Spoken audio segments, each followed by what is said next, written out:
سانس کو زہر دینے کا طریقہ۔ یقیناً آپ نے یہ واقعہ اپنے بڑوں سے ضرور سنا ہوگا۔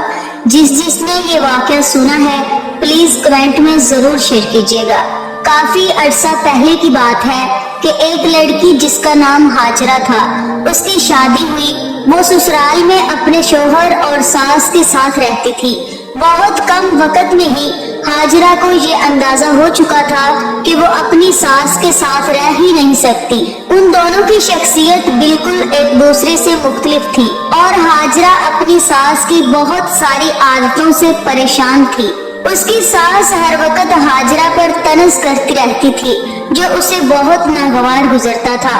آہستہ آہستہ دن اور پھر ہفتے گزرتے گئے، لیکن ہاجرہ اور اس کی ساس کی تکرار ختم ہی نہیں ہوئی۔ ان تمام نا اتفاقیوں نے گھر کا ماحول بہت زیادہ خراب کر دیا تھا، جس کی وجہ سے ہاجرہ کا شوہر بھی بہت زیادہ پریشان رہنے لگا تھا۔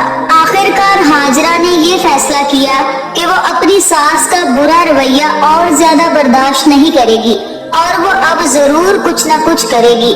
اس نے اپنی ایک دوست سے اپنی ساس کے رویے کا ذکر کیا تو اس نے اسے مشورہ دیا کہ دور دراز ایک عالم بابا رہتے ہیں جو بہت ہی پہنچے ہوئے ہیں۔ ان کے پاس بہت لوگ اپنے مسئلے حل کروانے کے لیے آتے ہیں۔ تم ٹائم نکال کر آ جانا، ہم اس بابا کے پاس چلیں گے۔ پھر وہ ایک دن گھر سے کسی بہانے سے نکلی اور اس بابا کے پاس چلی گئی۔ ساری کہانی اس اللہ والے کو سنا دی۔ وہ اللہ والے تعویذ کرنے کے ساتھ ساتھ حکیم بھی تھے۔ ہاجرہ نے ان سے کہا کہ وہ اس کو تھوڑا سا زہر دے دے تاکہ ساس والا قصہ ہمیشہ کے لیے ختم ہی ہو جائے۔ اللہ والے کچھ دیر خاموش رہے اور سوچنے لگے۔ تھوڑی دیر کے لیے کچھ سوچا اور پھر کہا، بیٹی میں اس مسائل کا حل کرنے میں تمہاری پوری مدد کروں گا، لیکن تمہیں ویسا ہی کرنا ہوگا جیسا میں تمہیں کہوں گا۔ ہاجرہ اس بات پر راضی ہو گئی۔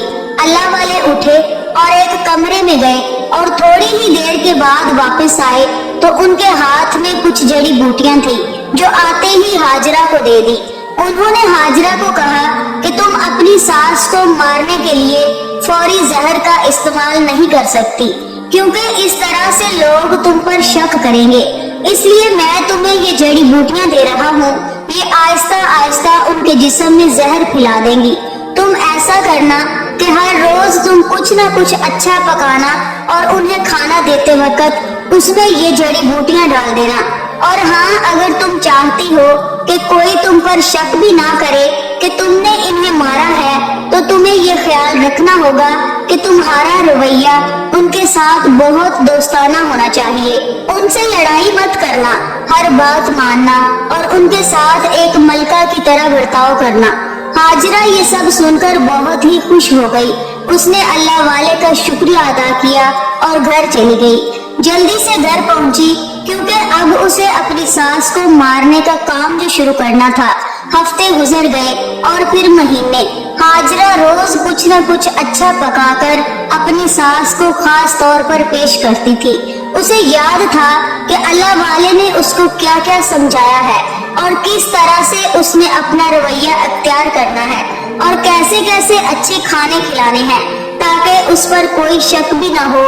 اسے اپنے غصے پر قابو بھی رکھنا تھا، اپنی ساس کی خدمت بھی کرنی تھی اور ان کے ساتھ اپنی ماں جیسا برتاؤ بھی کرنا تھا۔ اور اس سب کی وجہ کیا تھی کہ کوئی بھی اس پر شک نہ کرے۔ 6 ماہ اس طرح سے گزر گئے۔ گھر کا نقشہ تقریباً بدل چکا تھا۔ ہاجرہ نے کوشش کر کے اپنے غصے پر قابو کرنا سیکھ ہی لیا تھا۔ اب اکثر وہ اپنی ساس کی باتوں پر ناراض اور غصہ نہیں ہوتی تھی۔ 6 ماہ میں ایک بار بھی ان کا آپس میں جھگڑا نہیں ہوا تھا اور اب اسے وہ بہت اچھی لگنے لگی تھی اور ان کے ساتھ رہنا بھی آسان لگنے لگا تھا۔ اس کی ساس کا رویہ بھی اس کے ساتھ بہت زیادہ بدل گیا تھا اور وہ بھی ہاجرہ کو اپنی بیٹیوں کی طرح پیار کرنے لگی تھی۔ وہ اپنے سب دوستوں کے درمیان ہاجرہ کی تعریفیں کرتی پھرتی تھی۔ ہاجرہ اور اس کی ساس اب دونوں ایک دوسرے کو ماں بیٹی کی طرح سمجھنے لگی تھی اور اس طرح کا برتاؤ ایک دوسرے کے ساتھ کرنے لگی تھی کہ ہاجرہ کا شوہر بھی یہ سارا معاملہ دیکھ کر بہت زیادہ خوش تھا، کیونکہ اس کی تو ٹینشن ہی ختم ہو گئی تھی۔ ایک دن حاجرہ پھر اس اللہ والے کے پاس آئی۔ حاجرہ نے کہا کہ بابا آپ مجھے طریقہ بتائیں کہ کیسے میں اپنی ساس کو اس زہر سے بچا لوں جو میں ان کو دیتی رہی ہوں۔ وہ تو اب بہت بدل گئی ہے اور میں بھی اسے بہت پیار کرتی ہوں، اور میں نہیں چاہتی کہ وہ اس زہر کی وجہ سے مر جائیں جو میں نے انہیں دیا ہے۔ اللہ والے مسکرائے اور کہنے لگے کہ تمہیں ڈرنے کی کوئی ضرورت نہیں، میں نے تمہیں زہر نہیں دیا تھا، بلکہ جو جڑی بوٹیاں میں نے تمہیں دی تھی وہ تو صرف وٹامن کی تھی تاکہ ان کی صحت بہتر ہو جائے۔ زہر صرف تمہارے دماغ میں اور تمہارے رویے میں تھا، لیکن وہ سب تم نے اپنے پیار سے اب ختم کر دیا، اسی لیے اب تمہیں گھبرانے کی کوئی ضرورت نہیں۔ تم اپنی ساس کے پاس واپس جاؤ اور اپنی زندگی خوشی خوشی بسر کرو۔ اس پر حاجرہ کو بہت زیادہ ندامت بھی ہوئی اور خوشی بھی ہوئی کہ میں کس طرح سے اپنی ساس کو مارنا چاہتی تھی اور اللہ والے نے کس طرح مجھے سیدھے راستے پر لگا دیا۔ حاجرہ نے اللہ والے کا شکریہ ادا کیا۔ اس وقت حاجرہ کی آنکھیں آنسوؤں سے چھلک رہی تھی اور وہ فوری طور پر اپنے گھر کو نکل پڑی۔ دوستو یاد رکھیے کہ ہمارا رویہ، ہمارے الفاظ اور ہمارا لہجہ یہ فیصلہ کرتا ہے کہ دوسرے ہمارے ساتھ کیا رویہ اپناتے ہیں۔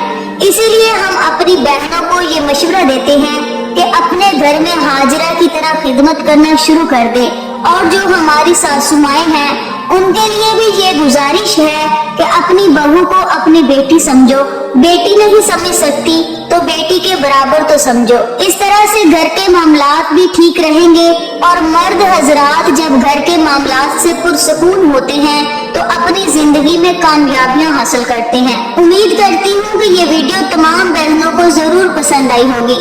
اگر آپ کسی ایسی بہن کو جانتی ہیں یا پھر ایسی ساس کو، خالہ کو جانتی ہیں کہ ان کے پاس یہ ویڈیو پہنچنی چاہیے تو ضرور پہنچائیے۔ آنے والی ویڈیو تک آپ کی میز آپ سے اجازت چاہتی ہے۔ دعاؤں میں یاد رکھیے گا۔ اللہ حافظ۔